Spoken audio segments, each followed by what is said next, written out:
And so let's take a look at the first case, or the case history. A 62-year-old white male investment banker is particularly important to me because he invests my money. I thought you were going to say he's important to you because he is you.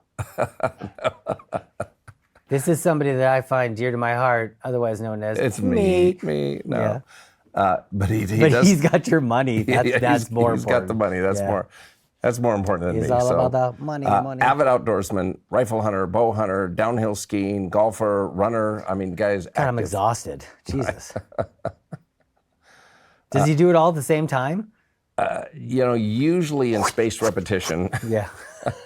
Although I think he does do cross-country skiing and bow hunting at the same time. That is nuts.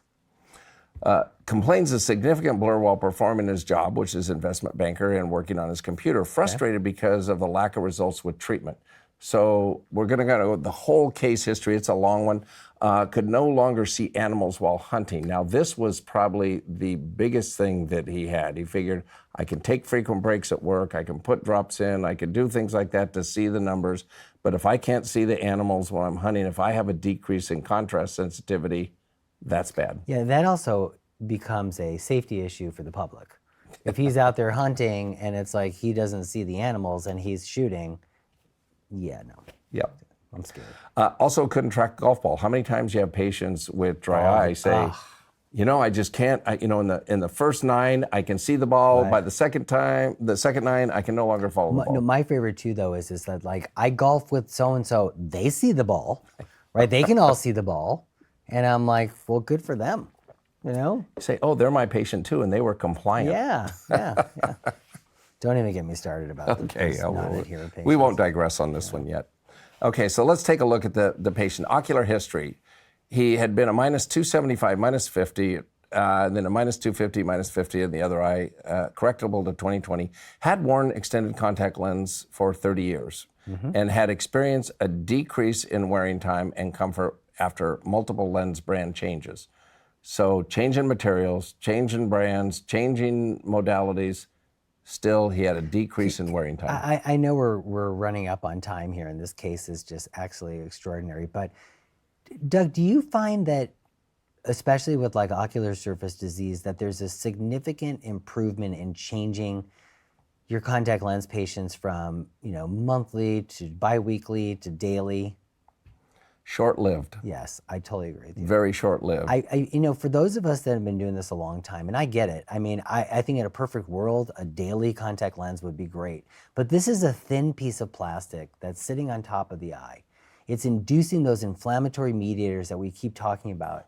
And that's just such a small portion of it that over time, I think that the inflammation and all the other negative, effects of the disease state manifest. So if you're thinking, oh, that's just one part of it, you can't not therapeutically think about it as well. No, I agree.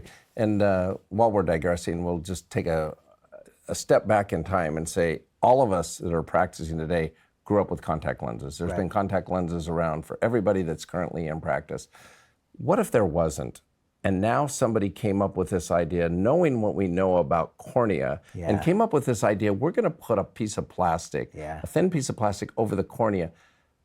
It would be outrage. It would be like, you're what? Yeah, totally. So I mean, I'm outraged just hearing you say it. I know, it gets you. So then let's continue. I mean, LASIK is the answer for everything. And so in 2002, he had bilateral LASIK because of decrease in time and comfort with multiple brands. And post-surgical results, absolutely outstanding. He was basically 20/20 uncorrected with a plano minus a quarter. Okay, medical history, nothing significant, really healthy and physically fit. Now let's take a look at the slit lamp exam, where we're going to say, okay, the lid, scallop lid margin with poor expression. Okay, 2+ telangiectasias. Presence of collarettes. Oh, meibomian gland dysfunction. Okay, Yeah. Demodex blepharitis. Conjunctival chalasis, 2+. All right. Yeah. I mean, we didn't talk much about that, about how that tear reservoir is filled up by the chalasis, but that absolutely can contribate to. And yes, we'll have an opportunity on this case to talk great, about that. Great. Cornea with patches of peripheral haze. Okay, 2+, SBK, inferior and central, variable presentation, but always present. Doug, I'm finding this case to be BS. Did you just make this up? Did you just open up the kitchen sink and just like... This is in fact my investment banker. Yeah. This is not contrived. This is a true lens, 1 plus cortical, 1 to 2 plus NS, normal cup, macula, everything looks good. Periphery looks. All right, so looks the good. back of the eye looks healthy. The front of the eye looks... Front of the eye looks bad. So here we go, and here is some Salzmann's nodular degeneration, that peripheral haze that we have. So there's a corneal disorder going on. You can absolutely see the oh, look, there's the chalasis, there's the scallop mark. Oh, I'm a believer, starting to believe. It's a chalasis. You see this, and you look at the scalloped lid margins as well. Okay. There's also loss and thinning of lashes. And we talked about collarettes and with this patient. So yeah, he's pretty much got everything on here. Jeez. And then let's take a look at the staining that we have. That heavy inferior staining that we have. Some central staining that we have. Oh, now I'm starting to think, morning symptoms. So I'm going back to maybe a little incomplete lid seal or maybe some core Blackie testing going on here. Yep, and exactly. Do you have morning symptoms? So what we came up with, and this is a running diagnosis. Again, this has been going since, for the past 22 years on this. Keratoconjunctivitis sicca, recalcitrant, conjunctival chalasis, inadequate lid seal, ocular rosacea, meibomian gland dysfunction, Salzmann's nodular degeneration. You didn't comment on this before, but one of the first things I do when I walk into a room, I told you this, that look, lift, pull, push, is one of the things I'm looking for is that rosacea look to their face. Looking for red, ruddiness. We talked before about, especially with Demodex, the recurrent hordeolums. But if I see those pores like we did in that blonde, the blonde one that I was doing the expression on, the big pores. I remember that she had the big pores on her nose. You can't forget. Yeah, I can't forget those pores. I'm thinking rosacea, I'm thinking MGD, like before I even walk in there. How do you know? I mean, do you remember? Did he have a lot of rosacea? Facial rosacea as well. Yes. Okay. Yeah. And there's a strong correlation between facial rosacea and ocular rosacea. Yeah, and 50%, actually, 60%? there's 20% of the rosacea, the facial rosacea, will be preceded by ocular rosacea. There you go. So we can definitely have that as well. Again, saving lives and early diagnosing. And early diagnosis. As a matter of fact, and on this particular, you saw the lids. Yeah. And I didn't throw this in on the case, but over the years, I was watching this and I was looking at the irregularity of the lids. I just didn't like it. Sent them to ocular plastics. The surgeon felt the same, said, I don't know, I'm not that. Yeah, I'm going to go ahead and biopsy it. Sebaceous cell. Come on. A full Mohs procedure on the lid. Come on. Jeez. I just thought I'd mention that with saving lives. Just, one more thing. Yeah, why not?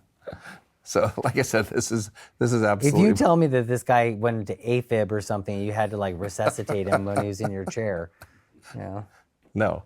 Inferior staining, okay, we're seeing that on that. So what do we do? Inadequate lid seal. What we're going to use is we're going to use a nighttime lid seal on this patient to keep that eye closed at night. Like this, hypoallergenic, latex-free. It seems so simple, Mark, to just keep the lids the way they were designed, which is closed at nighttime. But what a difference. That desiccative stress can just cause such a tremendous amount of inflammation. So these little devices work to kind of keep a complete seal. What about the goggles and things like that? How is it? Great question. The goggles keep the eye in a humid environment, but they don't close the lid. This actually seals the lid shut. And it's not just creating, like if you put a press and seal or something on, not just creating a moisture chamber, it actually keeps the lids closed. And then you don't need ointments, you don't need nighttime drops, you don't need all these because you're actually making the eyelid work the way it was designed. Because that desiccative stress, and what we really find, a recent prevalence study of dry eye patients above the age of 45, 77% had inadequate lid seal. Yeah, it doesn't surprise me at all. Pretty amazing. Remember we used to look for lid wiper epitheliopathy, right? I mean, it all kind of correlates to the fact that you saw the scalloping and just the deviation from normal on those lids. It only serves the purpose that they're not going to be sealing the same too.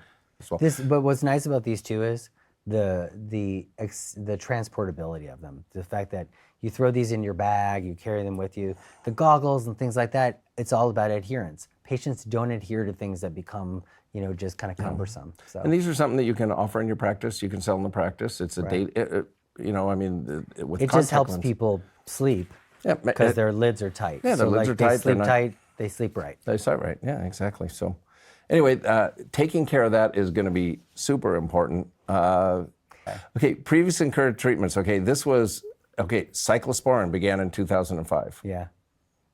Lodiprednol, 0.5% off and on. Oy, oy. Normal IOPs, check, but off and on for years. Lefidogress started in 2016 as soon as it was available. Right. Punctal occlusion, external silicone, figured had enough immunosuppressives on, would put punctal occlusion in. Autologous serum, 40%, QID, OU, pulsed on and off. So you can see really used. Then, of course, vectored thermal pulsation, because the meibomian glands were horrible. Yeah. Okay. Knowing this now, though, you did vector thermal pulsation. Would you bring them back and then do manual expression? Absolutely. Yeah. Yeah, absolutely do a manual expression. Intense pulse light had it 4 sessions, 2 different times because of the rosacea and trying to take care of it. Cryopreserved amniotic membranes on both eyes ×3. Dude, you're getting your money's worth out of this guy. I mean, that is. But the fact that he did all these things still is a testament to the fact that he trusted you. But I don't think most patients would go this route. They'd look for somebody else too. Yeah, probably, and I think that that's the confidence that you have with the patient and saying, we are really going to try. And I would explain in detail, very bright guy, I would explain in detail, we're looking at this aspect of the oil and trying to improve this. We're looking at this aspect, we got to lower the inflammation.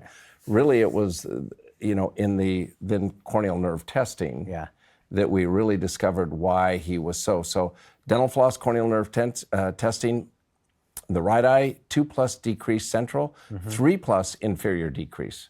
You could rub that dental floss all across that inferior cornea. Temporal and nasal, slight decrease on the left eye. Again, 3+ inferior, 2+ nasal and central.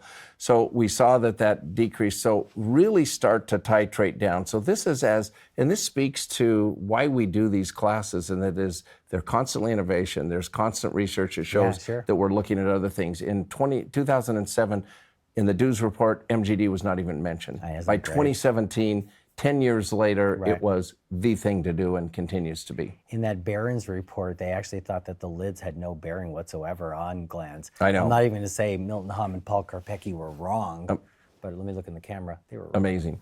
So now what we've done is we've added to the diagnosis, the neurotrophic keratitis. We had the inadequate lid seal. So these both happened about same time, doing the Cernigemin, and then we had added the eyelid seal just a little bit after that. Went through the course, and the results on this patient were absolutely remarkable. Continue to be, central cornea is clear. There's still a trace inferior staining at times, depending on if he gets the seal on correctly. He said he absolutely will not sleep without putting those on because it makes such a difference. And we restored the corneal nerve health and regenerated, and so that took care of the central corneal staining. Uncorrected visual acuity is 20/20 OU. He's resumed hunting, and very, very happy patient with everything.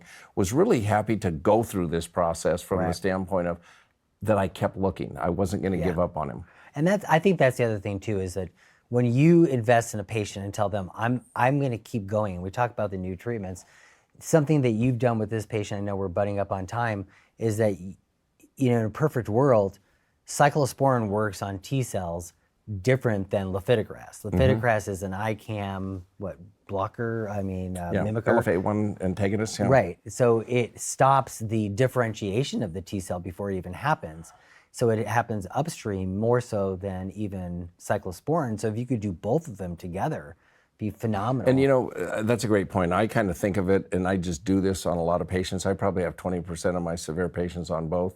And the way you go about getting that is you have them on one, you then have them on the other, And if they can subjectively tell you they feel better on both, which they will, Yeah. then you use that for the prior authorization, and they'll get it And approved. again, it's tough, but but the I one have- thing the one thing that I think ongoing treatment for me and this patient would be is maybe annually a lotilaner, or maybe every 6 months. But then also, I'm a little concerned, Doug, that you're not doing anything about his meibomian gland dysfunction, and being more aggressive, like a moist heat mask or something. So if he came to see me, I'd be like, well, the last doctor kind of gave up. was cutting corners. Yeah, he just kind of, he didn't care as much as he said he did.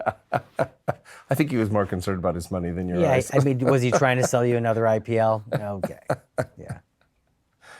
So that really was an all-inclusive case. It was an actual real patient that I had and went through this process. But it just shows the involvement of what you do, how you can combine things, how you have to look at multiple underlying etiologies, and don't just get blinders on and go in one spot and think that's all it is.